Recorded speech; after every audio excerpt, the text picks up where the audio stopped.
Ní ọjọ́ tòní, mo fẹ́ sọ̀rọ̀ nípa ojú tí àwọn èèyàn máa fi ń wo ẹni tí ó bá ní àdánwò àti bí wọ́n ṣe máa ń relate pẹ̀lú èèyàn tí ó bá ń go through hard time. Ẹ káàárọ̀, ẹ káàsán, ẹ káalẹ́ ní gbogbo ibikíbi tí ẹ bá ti ń wò mí. Orúkọ tèmi ni Larry, ìjẹ́ ọmọlúàbí. Ọ̀rọ̀ ìyànjú àti jíjẹ́ ọmọlúàbí ni ohun tí máa ń sọ̀rọ̀ lé lórí, pàápàá jùlọ láàrin àwọn ọ̀dọ́. Ní ọjọ́ tòní, mo fẹ́ sọ̀rọ̀ nípa ojú tí àwọn èèyàn máa fi ń wo ẹni tí ó bá ní àdánwò àti bí wọ́n ṣe máa ń relate pẹ̀lú èèyàn tí ó bá ń go through hard time.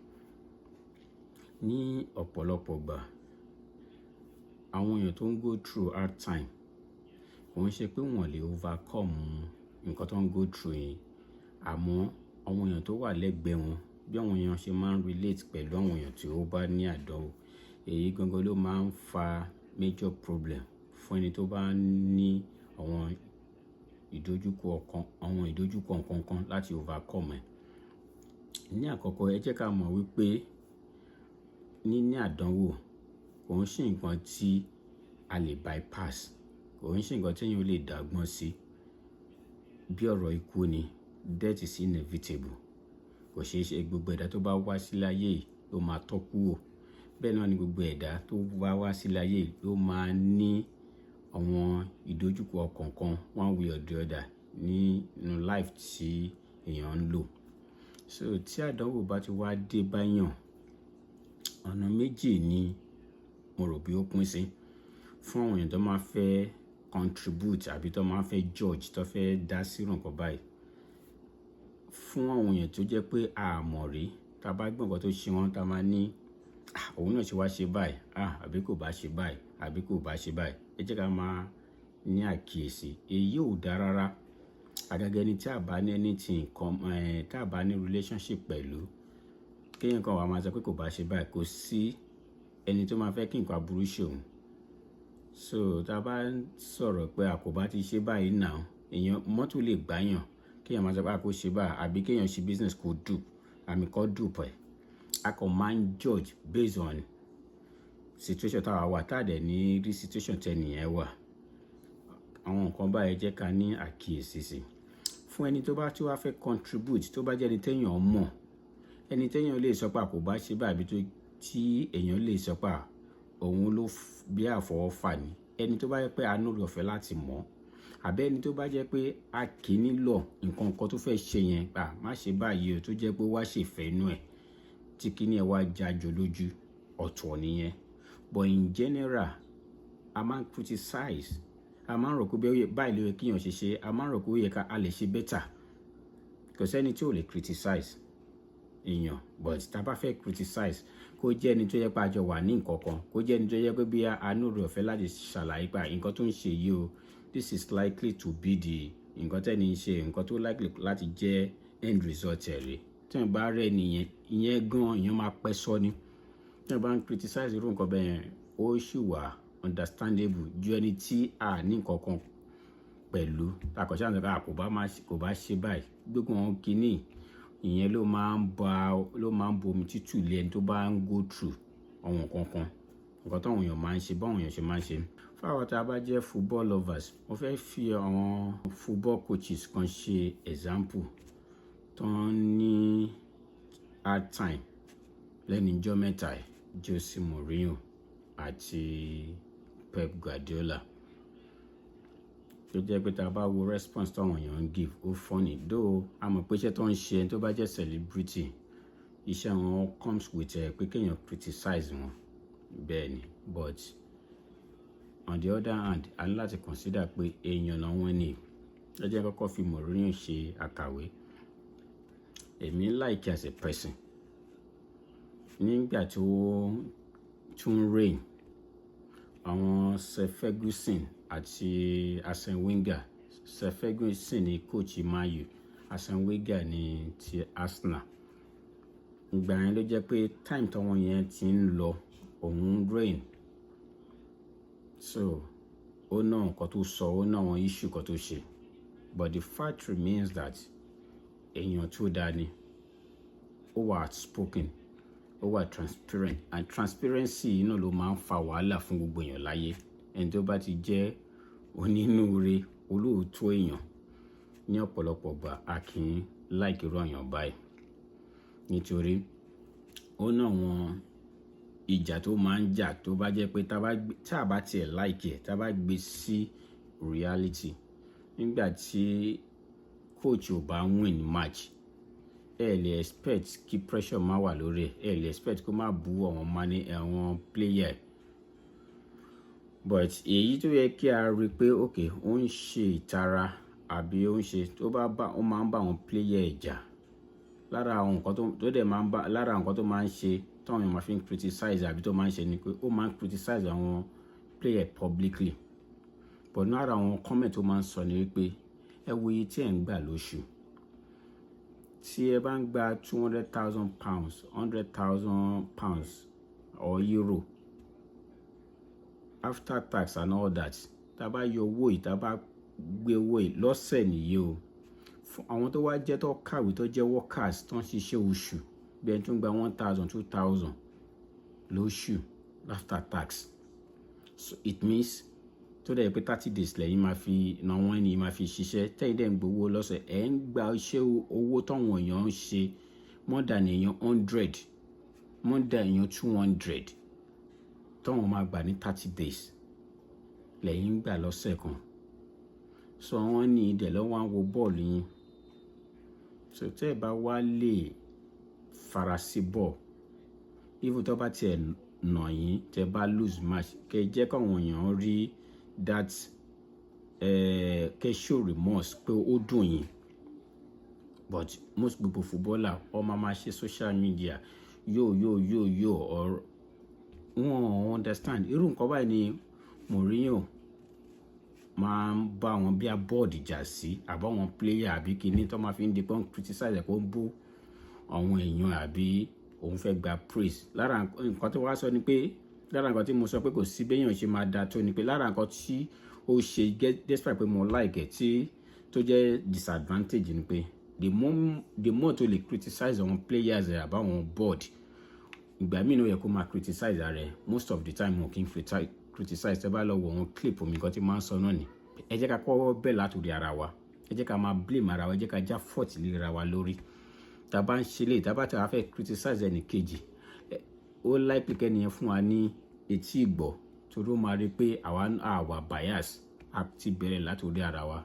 Òun náà ni ọ̀rọ̀ tí mò ń ṣàlàyé pẹ̀lú tí àdánwò bá dé báyàn. Tá bá fẹ́ criticize anytime criticize ẹlòmíì tó máa tẹ̀ bú ẹlòmíì tó máa bọ́ àwọn èèyàn gbogbo nǹkan lẹ́ni tí ẹnìyẹn ń bú yìí fi jù lọ.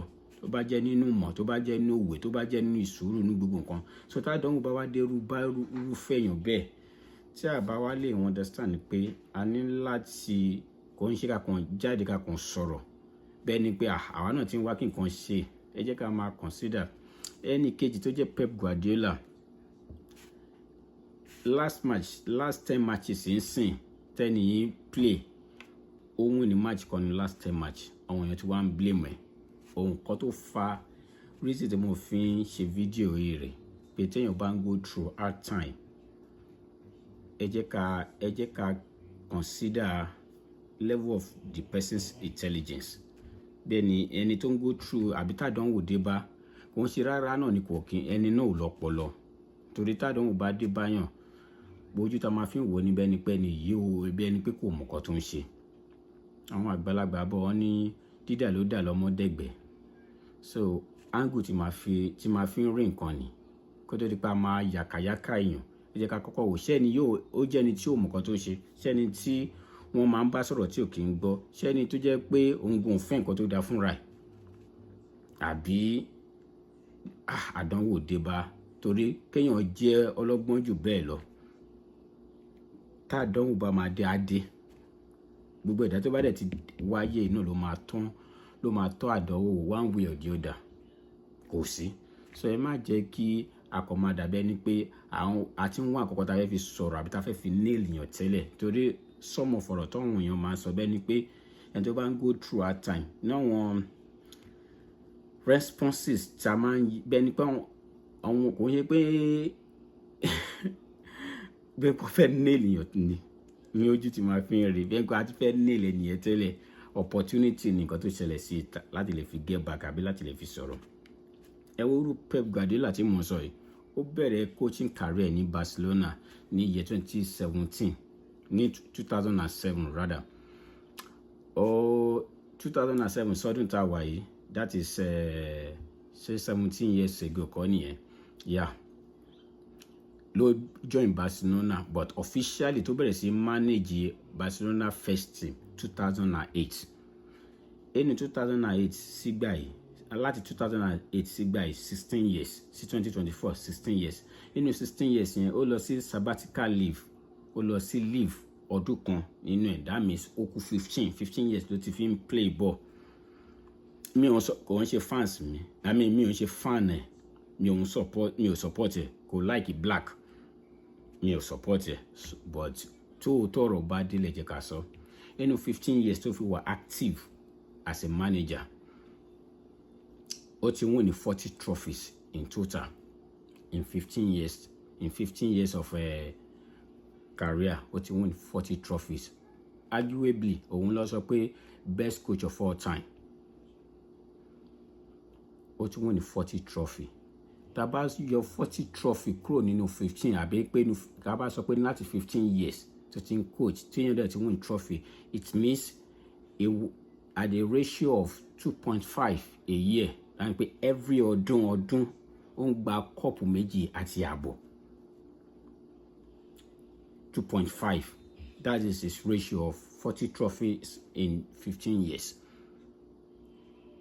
This is the time tí ẹni gbogbo àdánwò tó dé bá ń sìn kò tí tó oṣù méjì pé tó lè win in a row, tó lè lose ball in a row bí 10 matches, ó ti lose bí 7 or 8 matches, ó draw bí méjì, ẹyọ kan ló ṣe win. So tá bá ti wá ń sáré criticize tẹ́yàn kì í wo record. Nígbà tó Ọlọ́run gan sọ fún wa nínú ẹ̀sìn gbogbo ẹ̀sìn tá à ń ṣe pé ká ṣe dáadáa tá bá ṣe ló máa fi dí aburú wa, àbí lọ́run yẹn máa fi kíní. Tí àdánwò bá dé báyàn, tí a bá kí ń wo dáadáa tẹ́yàn ṣe, kí ni essence tó máa ń preach pé ká ṣe dáadáa fún? Though team tó ń coach Man City, àwọn yẹn ò sọ pé àwọn fẹ́ sack ẹ, àbí tó bá tiẹ̀ sack ẹ talent tó fẹ́ gbà tó fẹ́ bẹ́tà ẹ. But ìgbà tí mo ń wo last match wọ́n jọ Sunday, mi kàn ní màá tiẹ̀ fi ọ̀rọ̀ iṣẹ́ àkàwé pé à ń ṣe dáadáa nítorí ká lè gbá ni. Ẹni tó ti ṣe adúrú nǹkan tó dá báyìí wá, tẹ́yàn wá go for over 15 years, tẹ́yàn wá ní problem less than 2 months tó ti di pé àwọn èèyàn yàkàyàkẹ́. Tá a bá ń ṣe lè as a person, àbí tá kí ń ro àná, kí ni ẹ̀kọ́ dáadáa tá à ń kọ́ra wa, kí ni preaching pé ká máa ṣe dáadáa. So ẹ jẹ́ kí a fi ọ̀rọ̀ manager yìí tí mo rí òun gbà yẹn, àwọn èèyàn ní pé ó máa ń sọ̀rọ̀ gan. So mi ò jáde láti sọ̀rọ̀ ńgbà tiẹ̀, torí tí n bá sọ̀rọ̀ àwọn èèyàn á dàbí ẹni pé bí nítorí èèyàn like èèyàn. So mo ń fi ti Pep Guardiola yìí ṣàkàwé, torí deep down mi mọ̀ pé mi ò hate but kò ń ṣe ẹni tí máa ń follow. Man City ni mo máa ń follow kó tó dé, látijọ́ tó ti dé ni mi ò follow ẹ̀ mọ́. So mo lè lo Pep Guardiola pé èèyàn lè má like èèyàn, but kò ń ṣe ká capitalize àdánwò èèyàn torí àgbà tí àbí nítorí pé àwọn aṣáfẹ́ throwback.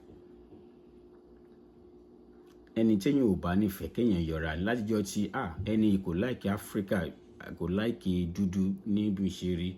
Èyí tí máa wo ball Man City tí máa wùṣẹ̀ bad mi ò kún ní wò rárá. Màá di camp pé mi ò ní wo Man City mọ́, tí mo pọ̀ tí èèyàn lè support. Ó better jù kí n máa hate, kí n máa wish èèyàn torí mi ò ní fẹ́ kó win. Directly or indirectly mo ti ń wish ẹ̀ láburú ni. Ojoojúmọ́ dẹ̀ là ń ṣàdúrà ọ̀tá pé kọ́ Ọlọ́run backfire, àbí kọ́ Ọlọ́run ṣe kíní kan fún àwọn ọ̀tá wa. Dẹ̀ mọ̀ pé indirectly or directly gbogbo wa náà la máa ń jẹ́ ọ̀tá fúnra wa. Football lásán sẹ́ni tí ó ṣẹ̀yàn, tí ó ròyàn, tí ó dẹ̀ ń wish aburú sí just because èèyàn ò like ẹ̀. Èèyàn dẹ̀ stay off. So ẹ jọ̀ọ́ ẹ jẹ́ ká ní àkíyèsí, ẹ dẹ̀ jẹ́ ká máa fọ̀rọ̀ ṣe kéèyàn máa fi ọ̀rọ̀ ṣírò ara ẹni wò. Ẹni tó ní àdánwò àbí ẹni tí ó ní ìjákulẹ̀ tó ń go through nǹkan kan, tí wọ́n bá yẹ pé a ṣàlàyé fún pé kó má ṣe tó jẹ́ pé àfọwọ́fà ẹ̀ débi pé a wá sọ pé a rẹ̀ sọ fún un, ẹ má jẹ́ ká kàn máa yàkàyàkà yàn. Ó dàbí ọ̀rọ̀ kú ni, kò sí tí èèyàn bá ń fi ikú yọ̀yàn, wọ́n ní asukun símú ó fi kún pamọ́ ni, tí ò bá wá níkun á wá ní kẹ̀lẹ̀bẹ̀, kò sí ìgbà tí kò ní padà kànyàn. Bẹ́ẹ̀ náà lọ̀rọ̀ àdánwò, ẹ jẹ́ ká lákìyèsí. Èyí ni ọ̀rọ̀ ìyànjú tí mo ní kí wọ́n gbà wá ní ọjọ́ tòní. Ọlọ́run á wà pẹ̀lú wa. Ẹ ṣé.